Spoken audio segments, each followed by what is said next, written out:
बुलेटिनच्या सुरुवातीलाच महत्त्वाची बातमी। सर्वप्रथम स्त्री शिक्षणाची शाळा थोरले प्रतापसिंह महाराजांनी सुरू केल्याचं वक्तव्य उदयनराजे भोसले यांनी केलंय। त्याचा ओबीसी नेते मंगेश ससाणे यांनी समाचार घेतलेला आहे। उदयनराजेंनी केलेला गौप्यस्फोट धक्कादायक असल्याचं ससाणे म्हणतात।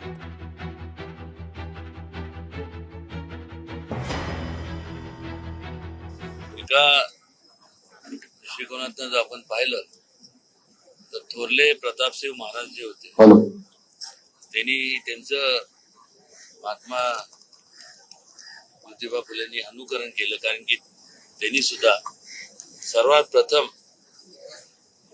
जर स्त्री शिक्षणाचं जर शाळा कोणी चालू केली असावी तर ती थोरले प्रतापसिंह महाराजांनी केली। ती सुद्धा सातारच्या त्यांच्या स्वतःच्या राजवाड्यात केली। त्या राजवाड्यात कालांतराने ज्यांनी संपूर्ण देशाचं संविधान लिहिलं, त्यांची जयंती आपण साजरी करणार आहोत 135वी।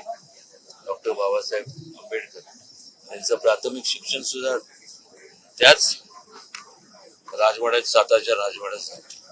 याच्यासाठी मला असं वाटतंय सगळे इतिहास तज्ञ आतापर्यंतचे संशोधक फेल ठरलेले आहेत आणि उदयनराजेंनी हा जो गौप्यस्फोट केलाय हा महाराष्ट्राचा जे सामाजिक आणि जो शैक्षणिक क्रांतीचा इतिहास आहे त्याच्यामध्ये हा खूप मोठा एक धक्का देणार आहे। तर उदयन महाराजांना माझं विचारणं असेल की महाराजांनी, प्रतापसिंह महाराजांनी जी शाळा चालू केली होती मुलींची, त्या मुली कोणत्या होत्या, त्यानंतर त्यांचं काय झालं, ती शाळा परत ती चालू का नाही राहिली, मग त्यानंतरच्या वंशजांनी आणि तुम्ही सुद्धा त्यांचा जो एवढा मोठा शैक्षणिक वारसा होता तो का पुढे नेला नाही।